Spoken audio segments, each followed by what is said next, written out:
கடல் பாசி செய்ய தேவையான பொருட்கள் அகரகர் 25 கிராமு, 10 திராட்சை, 10 முந்திரி பருப்பு, இனிப்புக்கு தேவையான வெல்லம், 1/2 லிட்டர் பால், தேவையான அளவு சப்ஜா சீடு. அகரர் பவுடரை தண்ணி ஊற்றி கொஞ்சம் கரைச்சிக்கணும். 1 ஸ்பூன் சப்ஜா விதை தண்ணி ஊற்றி ஊற வச்சுக்கணும். சப்ஜா விதை அகரகர்லாம் வயிற்றுக்கு நல்லா குளிர்ச்சி. சப்ஜா விதை ஊறுற டைமில் அகரகரை கரைச்சிக்கணும்.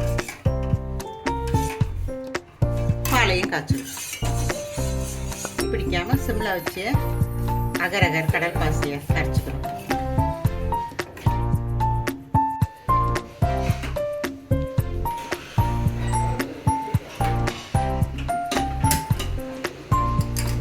அடுத்தது வெள்ளத்தை காய்ச்சணும். பால் பொங்கிடுச்சு. வெல்லம் மண்ணு போக வடிகட்டிக்கணும். வெல்லம் கரைஞ்சிருச்சு. அடுத்தது பால் கொஞ்சம் சுண்டணும். பால் காய்ச்சியாச்சு. அடுத்தது அகரகரை கரைச்ச அகரகரை அதில் போட போகிறோம்.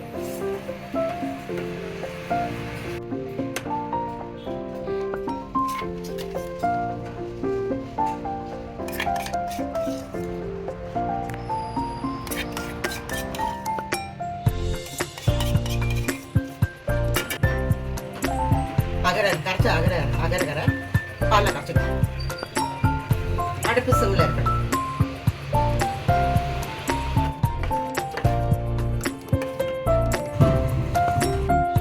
வெள்ளத்தை வடிகட்டிக்கணும். மண்ணை பூசி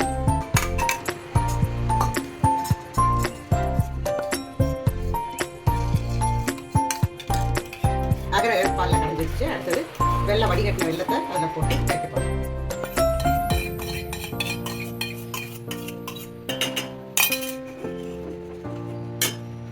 நல்லா பணமாக இருக்கிறதுக்கு ஏலக்காவை தட்டி போடணும்.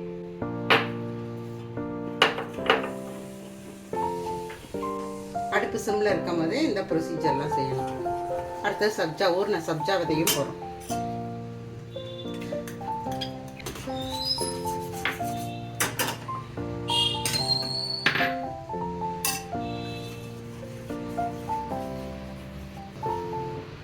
இப்போ அடுப்பு ஆஃப் பண்ணியாச்சு. கரைச்ச அகரகர் பால் அந்த மிக்சரை இதில் ஊற்றப்படும். இந்த மாதிரி அகலமான ஒரு பாத்திரம் எடுத்துக்கலாம். அப்புறம் கூலிங் ஆன உடனே நம்ம பீஸ் போட்டு ஃப்ரிட்ஜ்லேயும் வைக்கலாம், ஜில்லுன்னு சாப்பிட்றதுக்கு.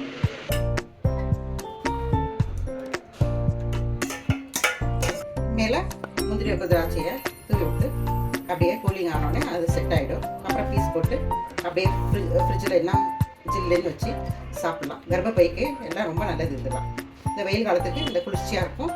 குழந்தைங்களுக்கு எல்லாருக்கும் பெரியவங்களுக்கும் இது கொடுத்து சாப்பிடலாம்.